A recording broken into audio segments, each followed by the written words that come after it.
Hello, everybody, and welcome to episode 55 of Truth or Trend, the holistic breakdown with Dr. Vrzal and Dustin Strong, myself. We're going to talk about taking the bull by the horns today, Huevos. or the huevos.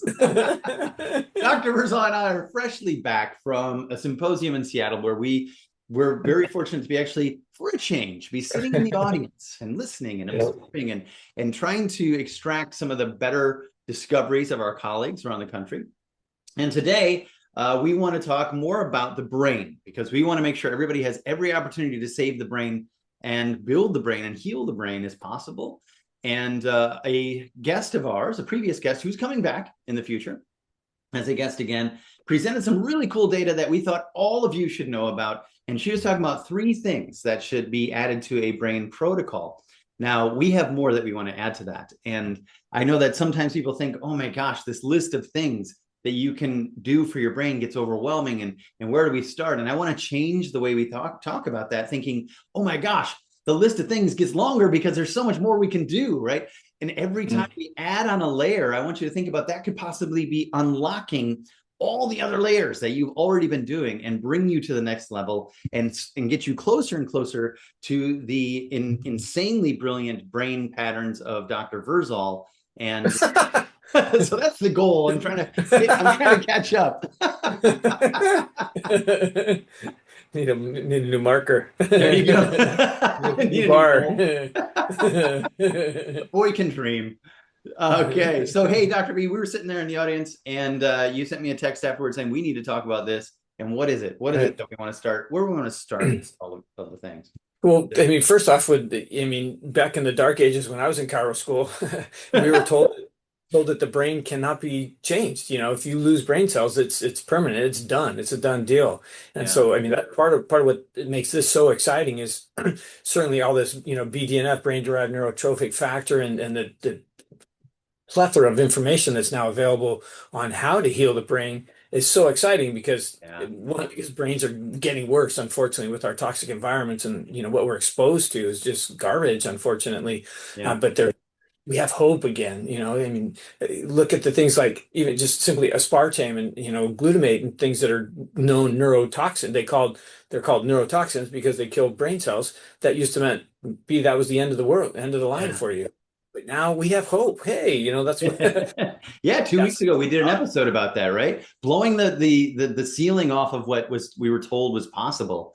And that's, I guess we can return to that theme with the brain more than anything else, is though, nope, we can do things that we never thought we could do with the brain, which is awesome. Yeah. and yet one of my favorite personal experiences, as we were talking about this BDNF, this brain-derived neurotrophic factor, one I'd always looked at as a regenerator, heal the brain after a traumatic brain injury or somebody's stroke and so on.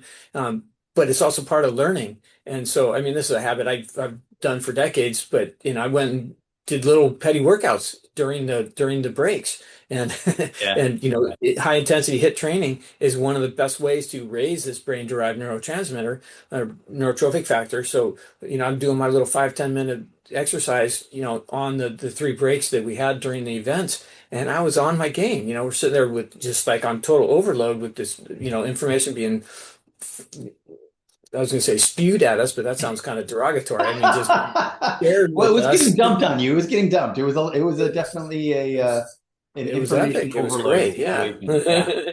And Yeah. so for, 2 to 3 days of just having that, just being, completely eyes wide open, receiving this information, but I was receiving it and it was sticking. It was great. So just exercise. I mean, there's our starting, pearl number 1. Exercise is the best way to heal, regenerate, keep your brain healthy. That's right. Well, and that's why at the strong seminars we have walking pads in the back, right? So people can be up and moving during that time. But I like what you're Yeah. saying. Take the breaks, do some hit workouts in the breaks, and get your brain fired up as well, because that BDNF is what that's one of the 3 things that she really focused on, right? Was BDNF, brain derived neurotropic factor. And I love that you're bringing right away more exercise to bring it up. She talked about gotu kola. She talked about turmeric, right? A lot of things that help with BDNF. But we're going to get to Right. the end and something that she didn't talk about enough or didn't talk about at all that I think is a Mhm. huge piece for BDNF. But we'll get to that a little bit later. right? Nah. I think we need to clarify our bull joke too, No, they'll get to it. Yeah, well, before we huh? get into the the bullpen, I want to mark to make sure that we do give credit to the third thing that she talked about, which is omega-3 fatty acids. And you and I have talked about that ad nauseum. And Dr. Kotlerman, when we had her on the show, we really kind of reiterated the levels of omega-3s that we can achieve should be higher than 10%, as opposed to the Presenter covered 8%. that. Yeah. Just FYI, every presenter. I mean, that was the theme for every single all 8 presentations over the weekend. Carry Yeah. So if on. you're listening to this for the first time, or if you're listening to this and you haven't done the omega-3 piece yet, start there, is what I'm trying to say. Get your Yeah. omega-3 index tested, because that is that we test every person who comes into our clinic. Is super important to know where you're at. A lot of people think they're going to be great because they're taking a lot of fish oil. And I've learned over time that there's a lot of bad fish oils out there that just aren't cutting it. A lot of people think they're eating good quality fish. They're not. They're eating farm-raised fish. And so most people are coming in under 4% and below. And we want to be at least above 8%. And now we're saying over 10% for maximum brain recovery. So we have to mention that before we get to the bowl, right? Yeah, no, along those lines, when my daughter was playing soccer, she was a goalkeeper, so I basically had her loaded up on cod liver oil, anticipating the fact that she was at some point going to get her head knocked, and it was damage control ultimately, and so it Yeah. made those concussions that she got far less significant. Of course, I had protocols and things like that, but having that bathing the brain in that protective layer of fat ultimately, I mean, you look at Yeah. it that way. Well, and definitely look at it that way. And I think it's always been a part of a brain restoration protocol. And like you just said, if you want to protect the brain, clearly, if you want to heal the brain and recover.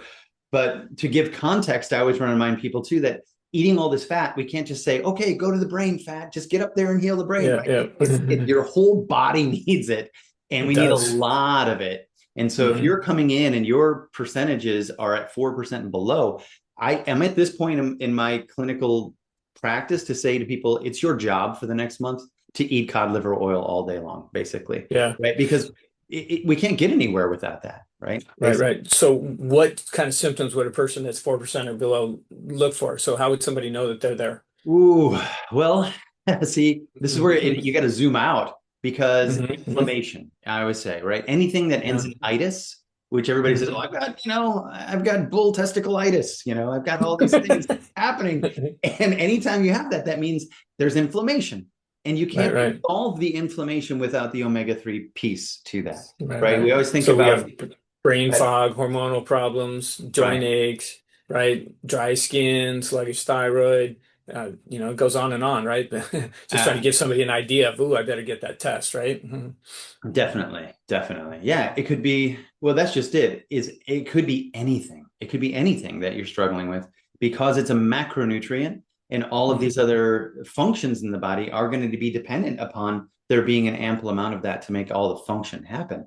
So that's why it's hard to say, yeah, if you got this symptom, the answer is yes, you should check out your omega-3s, because it could Right, be right. holding back all these other therapies that you're doing, could be getting less than mediocre results because you don't have that massive healing piece in there to help you. So Right. that's And why I have to you do start with this on, as you say, you do this on every patient, right? every The single one. omega test. So what percentage of your patients come in okay? Out of thousands, I've had two that were in the good range. And I was Right. one of them because I take fish oil every day. And I was only in the There you 9% go. range when I first did it. So, and I eat fish, I eat sardines, and I take fish oil. So Hmm.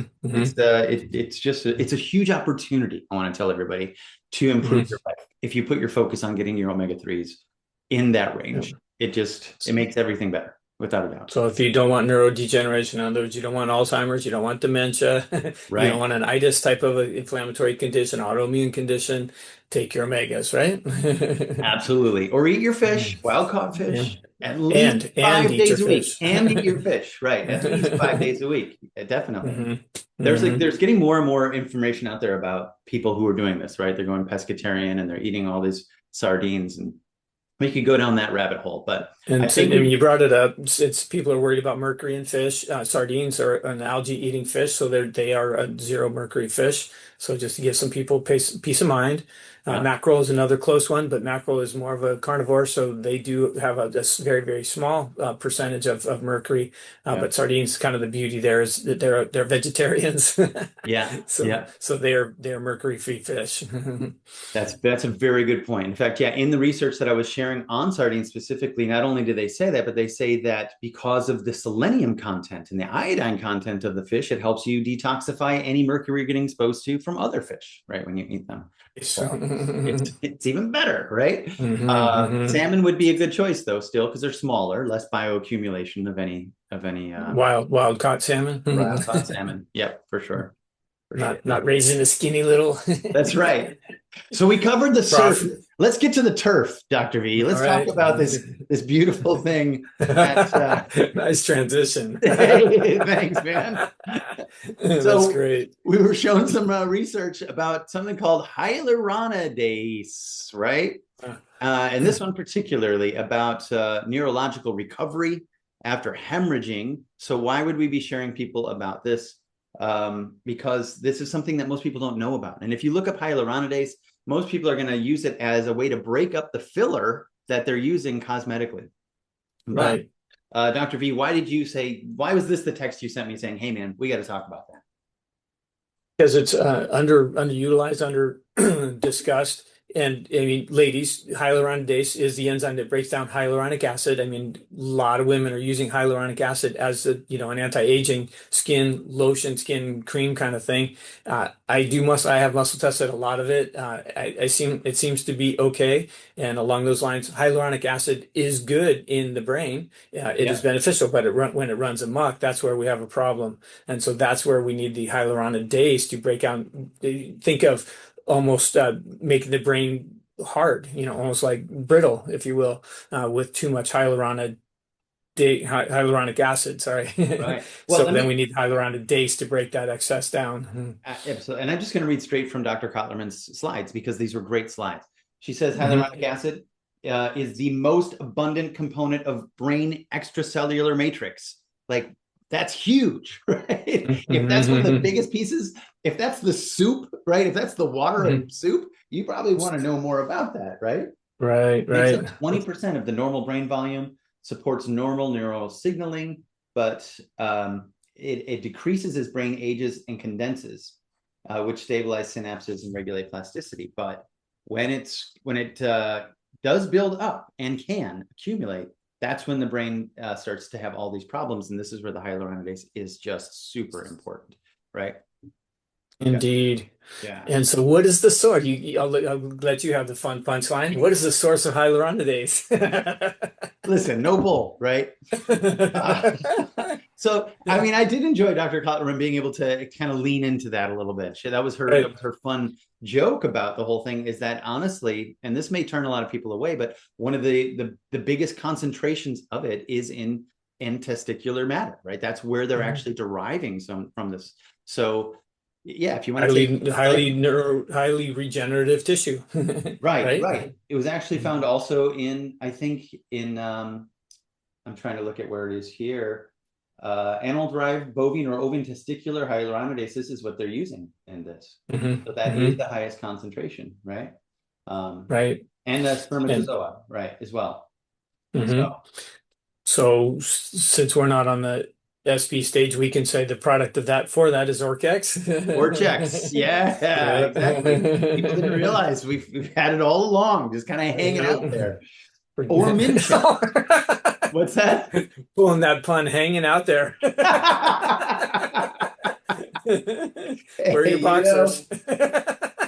I'm gonna get some t-shirts made. I don't take the bull by the horns, okay? That's for rookies.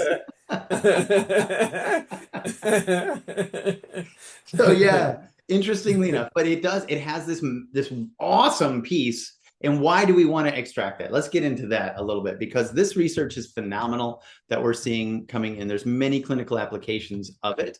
And I'm just going to share some of the research articles, and I'll put these below that she shared And this is what's cool is that they're saying that there are further applications of it in the fields of surgery, aesthetic medicine, immunology, oncology, and many others can be expected in the years to come, showing that this is something that we need to know more about it. It's a hot topic, right? It's bringing us to new things. And this was the one I think that she underlined that I think I want to highlight before we go into anything else is additional to standard chemotherapy improves outcome for children with malignant brain tumors. Oof. Everybody should know about that, right? And right. The fact that people aren't aware that this is an option to help with so many, or it's a piece, right? It's a very important piece of this healing process. Yes, and you said Orchex, but I want to remind everybody that Minchex also. Oh yeah, right. A lot. Minchex is a portion of that is the Orchex, so you're getting the minerals as well. And one of the reasons that they combine those in that product was it helps to get the minerals intracellularly, right? It actually helps to get the minerals where you need them to be in the body, because there was a lot of really very critical thinking that went into the creation of those products. Indeed. Right. And long before a lot of this was ever even known, that product was developed. So the other benefit of the product like Minchex, that's a product that's designed to be taken at night. While we sleep at night, melatonin, in the presence of melatonin, the brain shrinks, and that's where the whole lymphatic system comes alive, if you will, and all the brain healing restoration takes place. So that's an amazing, beautiful time to have that hyaluronidase available to heal, regenerate the brain while we're sleeping.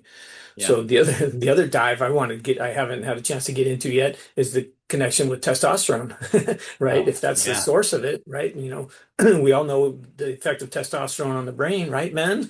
Yeah. That's our drive, our motivation. That's a healthy, intact brain, when testosterone's good. So, I mean, that just kind of gives us an example of what the potential is of this product is keeping that drive, keeping our mojo, our motivation, at a 10. Yes. Yeah, absolutely. Well, and Orchic extract, Orchic PMG, and Orchex have been a part of our testosterone protocols. I mean, at least mine for sure. And absolutely, because that is something that you're not going to find at GNC. You're not going to find it at the gym. You're not going to find that. That's not something that is out there. And it's such a cool piece of the puzzle to, like I said, to unlock all the other pieces and really help them fall in place with testosterone. But what I'm really excited is that with the brain piece, that this is something that I haven't talked enough about myself, right? I haven't really thought about it. And I was so grateful that she brought this up to say, hey, this could be the piece that we're missing. Right. But specifically with traumatic brain injury, this is where the piece is. And I think a lot more people have issues with brain injuries than they realize. And this is always one of the questions that I ask people when they come in is, have you ever been in a car accident? You ever had a concussion? Did you play contact sports? Have you ever, had your bell rung? Have you ever been kicked in the head by a horse, right? Or thrown off a horse? All of those can be something that are going to lead you to want to make sure that you have the means to be able to heal that. And now I want to make sure that on my checklist, I'm talking about hyaluronidase. I'm talking about Minchex, Orchex, or something to help with that. Because here's another study talking about reducing edema after experimental traumatic brain injury. Huge piece. Huge. Yeah. Other symptoms. I've heard one presenter say that every single ACL tear was post concussion. So my AK, kinesiology perspective there is with a concussion with brain neurodegeneration, glutamate is the liberated byproduct, which segues to our next topic. But glutamate is one of the main. It's the byproduct of neurodegeneration. Glutamate is going to cause a weakening of the hamstring and leave that knee very vulnerable. So there's a mechanism again. So those of you with ACL tears that typically will mean that you've had a noticeable concussion historically, and there is some risk of neurodegeneration. So ACL tears, you're seeing a huge correlation between that and with concussion. Post-concussion with old concussions. Yeah. Wow. And so now we've got some great tools to deal with that ultimately, right? Oh, absolutely. What we're doing is we're building a brain restoration protocol here for everybody in this For sure. podcast today. She even talked about, and I just want to mention this before we move on to the next thing, specifically when it came to this, how people in comas, right? People with brain herniation, all of these, there's so much pressure, there's intracranial pressure building up, and that the hyaluronidase was able to relieve that pressure. And that was the piece that was keeping people in comas.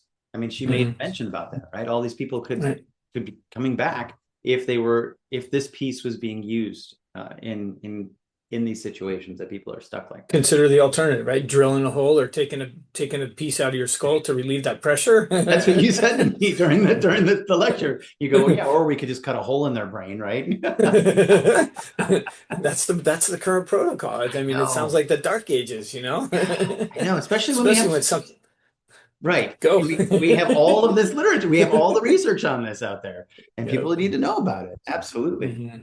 Mm-hmm. So if we're building, sure. if we're building this protocol, right? The fish oil, all that has to be in there for sure, right? This is an exhaustive list, but make sure you're putting it on your list.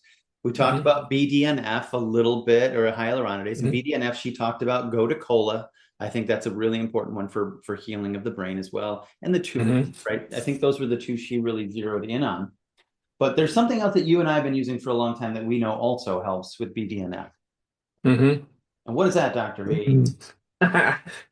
Lithium. There Lithium it is a is. beautiful thing. Yeah. Yeah. And so, I mean, one of the first things I started looking at lithium for was suicidal ideations. I mean, that's where I really saw some profound benefit before the Find Great Minds LI product was available. I had some lithium products that I was using for these people with suicidal ideations. It'd almost take it away like that day. Is profound.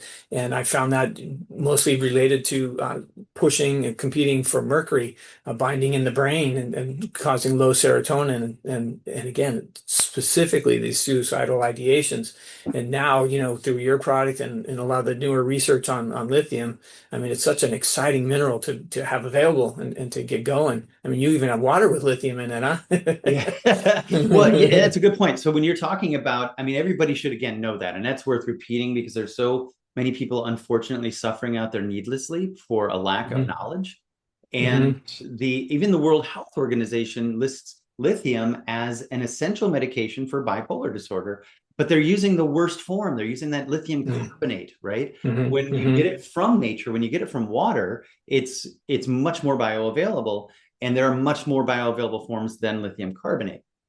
And even in Texas, because that's where, mineral wells, they had crazy water number 4, but there was much research, many counties. They did thousands of wells, and every time they would find the higher levels of lithium in the water, they had lower rates of suicide, depression, and violent crime because of lithium's effect on neurotransmitters. And this wasn't just in Texas. This was repeated in 3 different continents and 9 different countries around the world. So yeah, I absolutely believe that lithium should definitely be a part of this conversation when anybody is talking about it.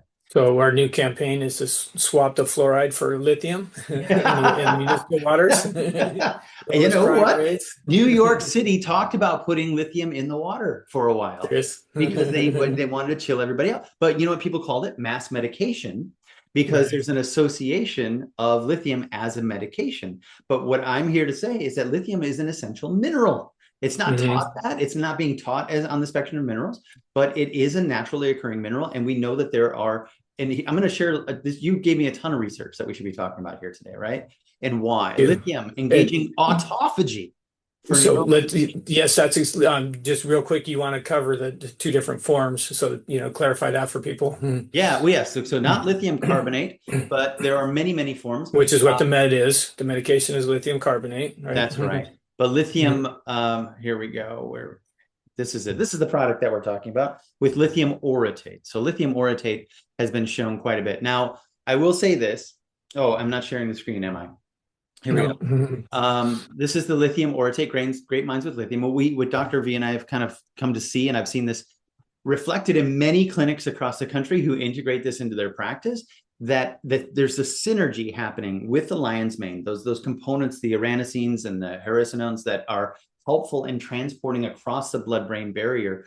We seem to be getting a much great, it's almost a natural harmonic connection that should be happening between these two and delivering a much greater result. And the orotate is the form that I've, Dr. Greenblatt and so many people have talked about. There's so much information on that. But when I give people any information about lithium, I always bring them this book called The Promise of Lithium by Thomas Gattoso, MD. And I actually created a bookmark to compare the different versions of lithium because I think people should know more about lithium orotate specifically. for a lot of reasons. But yeah, Yeah, again, so much information out there on lithium. What was this? indeed. Yeah. Yeah. So here, Powerful. you shared this research article here on autophagy and neuroplasticity. So you came across this as you were looking up because of, tell us a little more about this. Yeah, well, I mean, we got to define autophagy, right? Is getting rid of bad cells, making way for healthy, clean, good cells, right? Mhm. Auto is phagy is, chomping up, Pac-Man style. Yep. So, so we're regenerating healthy new cells, getting rid of the bad mitochondria, that used up mitochondria, if you will. And so neuroplasticity means rebuilding plastic, rebuilding of nerve cells. Neuroprotection is fairly self-explanatory. So just to translate just the simple title there, for the public, if you will. And this is profound insight that lithium has just such amazing benefits. I mean, just think of the synergy between lithium and bull balls. You know, this is Something I think of often. I mean, I usually stay up late at night considering this. So, I mean, just to give a little context to what you're saying about autophagy, and here's what's really cool is we at some point believed that autophagy was something you had to fast, and fasting does engage autophagy. And so what's really cool is to know that there are nutritional elements that also engage it. But this here is the medical Nobel Prize in 2016 was helping understand why autophagy is so important to healing. And so this isn't just some rando thing, right? When I was over there at the museum, I thought it was so cool because I got to see the piece of the paper where they voted for autophagy to actually win the medical Nobel Prize. So it's a huge part of healing. And now to know that this is something that lithium can be engaging, that's so cool, right? It's just another phenomenal thing. It is. Okay. And I'd so, much rather take lithium than, well, I mean, I do fast periodically, but right. much rather take lithium and just keep the process going. Definitely. Yeah. And so you talked about this with mood disorders, right? Especially bipolar, but you said even suicidal ideation, because you and I know that a lot of that has to do with excessive levels of neurotransmitters in the brain. And one of the great Of things, excitatory neurotransmitters and excited, deficiency of right? inhibitory neurotransmitters, which is the other value of lithium. One of the other articles I sent you is lithium specific. I mean, this is profound to have the single mineral to have the ability to reduce excitatory neurotransmitters and facilitate inhibitory neurotransmitters. I mean, this is just baffling. In fact, one of the presenters that we were having a conversation with over the weekend, had issues with, breaking down glutamate, like, right? And had Yes, to be yes. careful about things. And so I was asking about some of these, sulfation liver pathways and things. But lithium does this. So, I mean, hopefully she's listening to this podcast. Lithium could Yeah, be a game changer for her. In fact, absolutely. And this was the article that you shared, right? About that. This is the one that yeah, was in right. 2018, improving So dopamine neurotransmission, increasing dopaminergic protein abundance. I mean, especially in traumatic brain injury, right? This is where this has to be a piece of this again. So how do we know if dopamine is high? That one of the earlier symptoms, vivid dreams. If you eat cheese Mm, that's MAO inhibitor, orange cheeses specifically, if you eat those at night, it's yeah. MAO inhibitor. That's going to set the person up for those crazy vivid dreams and, waking up with night terrors, on up to the pathological example of schizophrenia, the crazy vivid, speaking of crazy vivid dreams. So those are signs of dopamine run amok. And so this, lithium specifically helps modulate that, helps give us that lovely GABA that is calming, restorative, and, helps us think before we speak, Yeah. so those are the benefits of GABA. So just a quick, and then glutamate is, as I already mentioned, is the neurotransmitter that's neurotoxic in excess, but it's also overstimulating potentially again in excess. So it modulates all those, just makes it such a profound kind of miracle mineral, if you will. Yeah, yeah, absolutely. And that's why, I mean, we did push back on the lithium glutamate being the version that we're being told was one that is a better version versus orotate. And there's so much Mhm. clinical experience out there about that as well. But Mhm. what we haven't talked about, I mean, we have talked about, okay, yes, lithium orotate, and it is really great to get it paired with the lion's mane mushrooms and having that whole food base with all the synergy. But where would people be getting lithium normally, right? That's the other question that we always want to answer for people. And why aren't they? Right, right. Eat rocks. Yeah, that's how I get my calcium too. So that's why we want food from a mineral rich source, right? Which means Yeah. organic, at the bottom of a canyon where all the Mhm. minerals are washing down from the mountain, Right. that Yeah. sort of stuff, right? Uh-huh.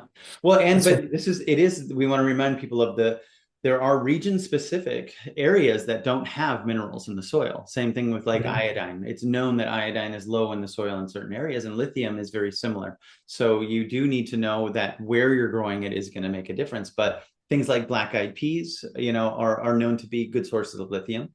But Okay. I would say one of the best things that I ever heard from, well, not that, there's so many great things from Mark Anderson, but he said last time I was in back to school, I was talking about this, and he said, we can deplete the soil of minerals, and the minerals can be depleted in soil, but the ocean is not going, you can't dilute, it's going to be everywhere in the ocean. So most things that you're getting from the ocean are going to have a really good balance of all the minerals that are supposed to be there.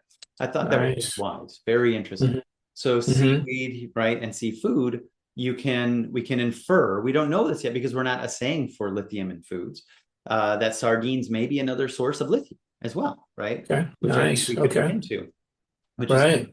another reason why people have these miracle things happen when they eat nothing but sardines. There's a PhD Hmm. out there who's got his videos. He ate 1,000 sardines in a month, Dr. V. I don't know Hmm. how he did Okay.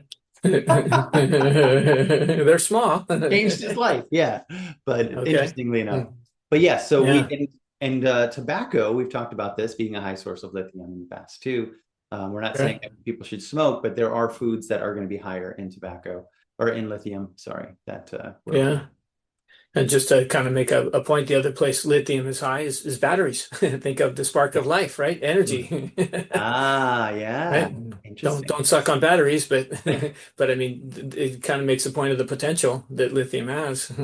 Yeah, definitely, definitely, for sure. There's so much. I mean, there's so much research out there on that if people are looking at building a brain restoration protocol, we do want you to be aware of that and have options available. The option that we do have available to us that we do find to be the easiest way to make sure that people are getting that is the great minds with the lithium and the lion's mane And mushrooms. so why did you pair that with lion's mane? Why did you pair the Well, I lithium with started the with lion's lion's mane? mane because all the research that was coming out and helping with brain health and reduction in anxiety and depression, there was so much going on with just lion's mane, and more evidence is coming out. More and more people are talking about lion's mane, but it just seemed to be one of those beautiful points in life where these two ideas came together at the same time, and being able to pair Or them together, this really seemed to skyrocket the yeah, I was results. gonna say back when we were first talking about the product, you'd seen something that they were very synergistic, that the lithium kind of accelerates the benefit of the lion's mane, correct? And vice versa. Yeah, both. Yeah. So it's Hmm. one of those things where I was actually lucky enough to meet a gentleman the guy who first put chondroitin and what were the two together? But he had a patent on these two things that he found in nature that were able to help heal things faster. Mm. Glucosamine and chondroitin, right? Those two together. Right, right. And Mm. so when I was seeing this, that he was making these discoveries of two things in nature that come together. I figured, well, let's find other things that can create that There kind you of go. impact. That like 1 + 1 = 5 kind of scenario is I think how Dr. Hmm. Gaeta would Hmm. say it. And this Hmm. really so far, it's what's been great is getting feedback from across the country from so many people who've applied this to their clinical practice that is confirming Hmm. that every time. So, and you Hmm. have a specific mechanism that we didn't talk about with lithium yet, when it comes to mercury, right? You were talking Oh, about that. right. Yeah. Yeah, yeah. So early on, that was one of the ways that I kind of got into it was when toxic metals show up, I look for what mineral deficiency set that up. So typically people are going to be more sensitive to these toxic metals when the minerals are depleted or deficient. And so lithium was the mineral I typically found to be deficient in mercury toxic cases.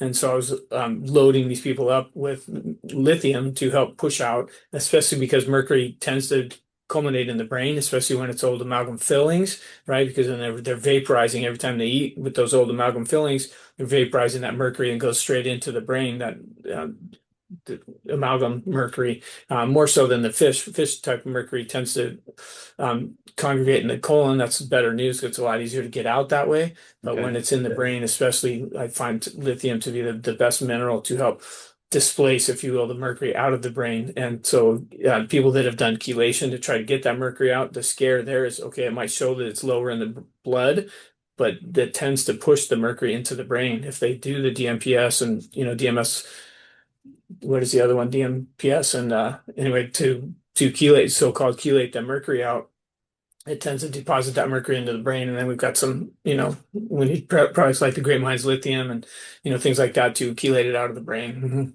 get it out of the brain. Awesome.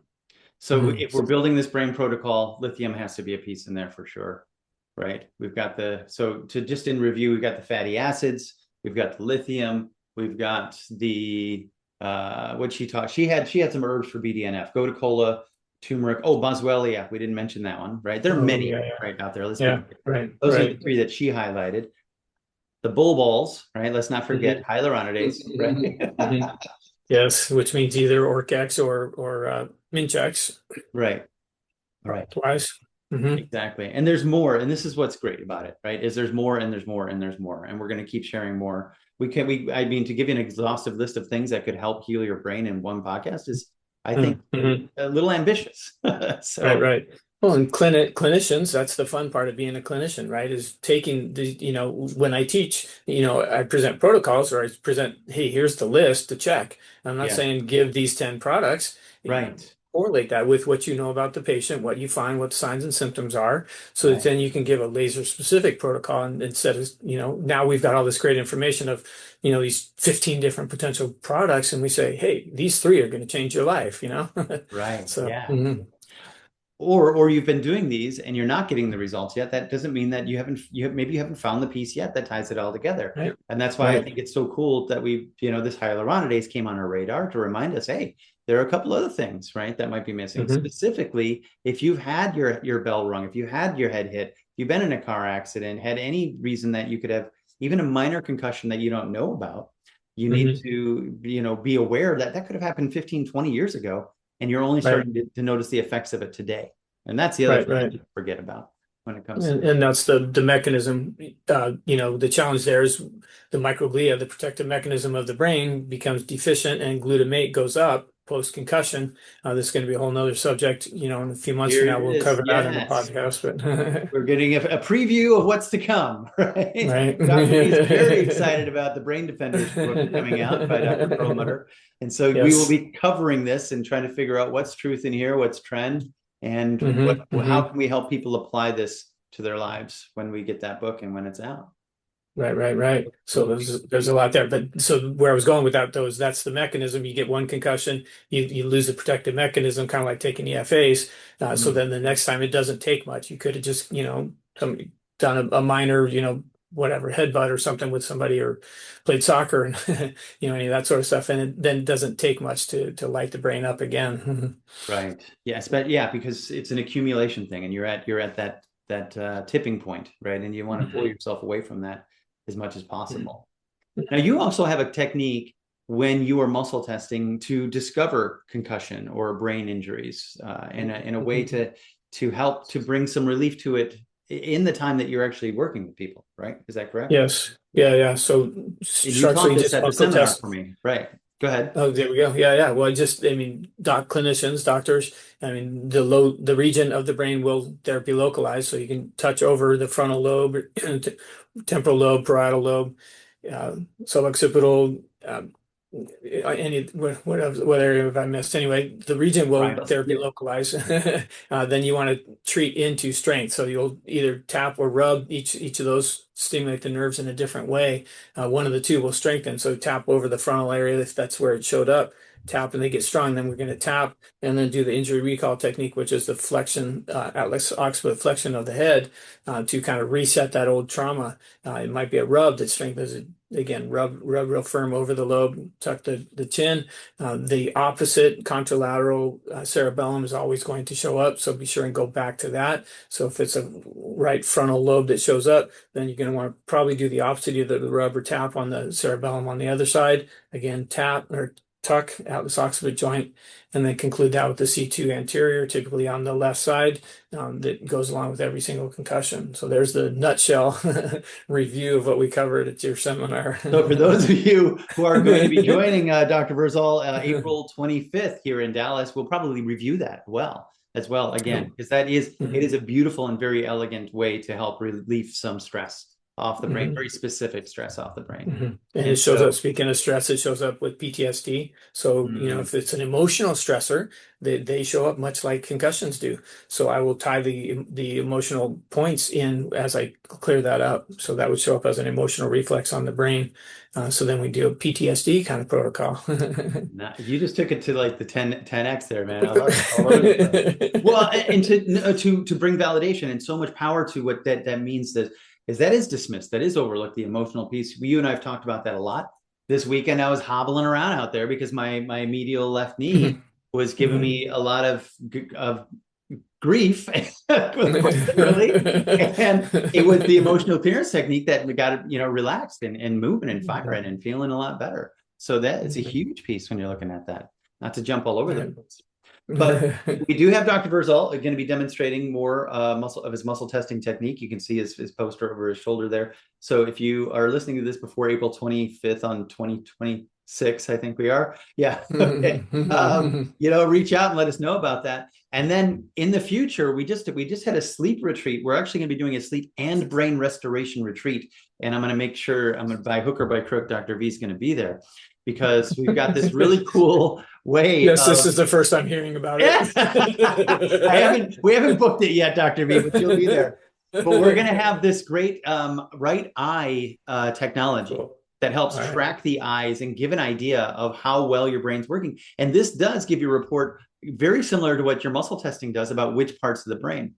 And these individuals are using lasers to help rebring that back. But I want to see how well we can do just the Vrzal technique. Yeah. I'm chomping into it. I'm like, ooh, you got me getting all fired up. See, let's go. So I guess our final takeaway is there's so much more that we still haven't learned. Even people like Dr. Vrzal and I are constantly searching and reading research and doing everything we can. We're still like kids in a candy shop in the world these days, because there's more we can learn. So the limits are well beyond where we're at right now. It's what we can do for you. So there are no limits. Right. That's right. Say it again. There's our takeaway. There are no limits, huh? There it is. And if we find that if we hit the end of what we know so far, just wait. We'll have more to come soon. Right? Yeah. So, awesome. Yeah. Great. Any last takeaways or thoughts for everybody before we say goodbye, sign off? Yeah, don't be overwhelmed. Keep learning. We talked a lot about it. You and I are in this all the time, and we're still fired up about new information, and we're learning too. And it was fun. It was fun to be in the audience for a change, and getting great new information. So, some of those people are going to be listening. Thank you all to all the people that put that great presentation together. Yeah. But again, inspired. We hear this, how do we get to this level kind of thing, day by day, right? At one step at a time, keep learning, keep that lust for new knowledge going on, so we can keep, you and I and everybody listening can keep growing and flourishing, be humble enough to receive new information and grow. Excellent. Well said, sir. And hopefully some of the other speakers from the event we will get on here as guests, so that they can share with you what they shared with us, and from the horse's mouth. We'll go from bulls to horses, shall we? All right, everybody, get out there and grab the bull by the whatever. See you next week.